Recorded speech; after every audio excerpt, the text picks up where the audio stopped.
میں ایک اور بھی بات کی طرف اشارہ کروں. یہ جو ہماری مسجدوں میں کرسیاں بڑھتی جا رہی ہیں، تو پیش نماز حضرات ذرا سب کا انٹرویو تو کریں کہ یہ بیٹھ کے نماز کیوں پڑھ رہے ہیں. جی مولانا کمر میں درد ہے اس لیے بیٹھ کے نماز پڑھ رہا ہوں. جی گھٹنے میں درد ہے اس لیے بیٹھ کے نماز پڑھ رہا ہوں. تو ہر ایک کو خود اللہ کو جواب دینا ہے کہ واقعی ایسا ہے. میں ایک آزمانے کا ذریعہ بتا دیتا ہوں. یہ جو بیٹھ کر کرسی پہ نماز پڑھیں، مسجدوں میں ہمارے ہاں کرسیاں بڑھتی جا رہی ہیں، تو پیش نماز حضرات ذرا انٹرویو تو کریں ان کا، ان سے علیحدہ علیحدہ ملیں تو صحیح.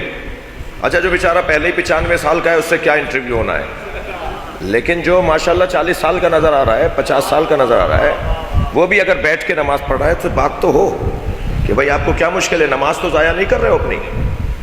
کیونکہ اگر فرض کریں میں رکوع نہیں کر سکتا مگر کھڑا ہو سکتا ہوں، تو صف کھڑی بھی ہے اور یہ کرسی پہ بیٹھے، بھائی قیام میں تو کھڑے ہو جاؤ. نماز میں صف ساری کھڑی بھی ہے، یہ کرسی پہ بیٹھ کے نماز پڑھ رہے ہیں، یہ کھڑے. گھر سے چل کے آئے ہو یا نہیں؟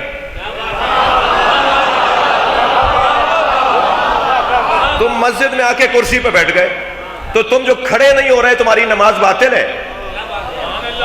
اس لیے کہ جتنا کر سکتے ہو اتنا تو کرو.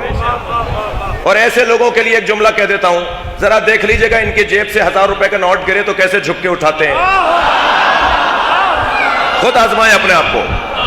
صلوات پڑھیں ذرا محمد و آل محمد.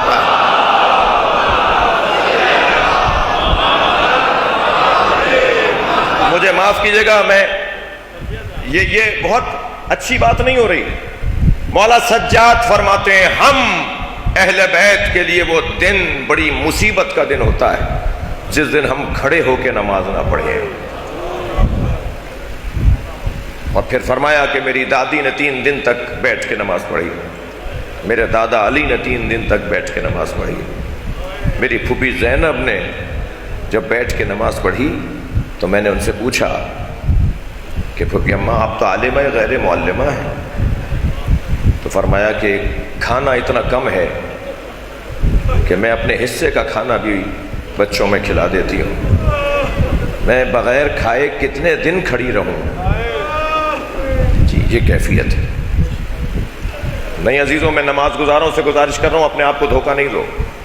ہاں بیمار ہیں تو خود جانتے ہیں کہ کتنا کر سکتے ہیں. سجدے میں نہیں جا سکتے مگر رکوع میں جا سکتے ہیں تو رکوع میں جاؤ. یہ کیا بات ہوئی، سجدے میں نہیں جا سکتے تو قیام بھی نہیں کر رہے، رکوع میں بھی نہیں جا رہے. جتنا کر سکتے ہو اتنا کرو گے ورنہ نماز باطل ہو جائے گی. جی پہلے ہی ہماری نمازوں کا کیا حال ہے، کیا حال ہے ہماری نمازوں کا. بے حال نماز ہے، بے حال نمازوں میں بھی یہ حال. تو کچھ تو کوئی اہمیت جو اللہ نے نماز کی فضیلت رکھی ہے اس کی طرف توجہ چاہوں گا. بدن کمزور اللہ کو اچھا نہیں لگتا. مضبوط بدن کے لوگ، گزارش کروں گا انتظامیہ کے لوگوں سے بھی اور سیاسی لوگوں سے بھی جو اقتدار میں ان لوگوں جن کے پاس فنڈز آتے ہیں مسائل حل کرنے کا، تو اس طرح کے سینٹرز ہر علاقے کے اندر بنائیں تاکہ ہمارے جوان چاق و چوبند رہے، صحت مند رہے اور اچھا رہے.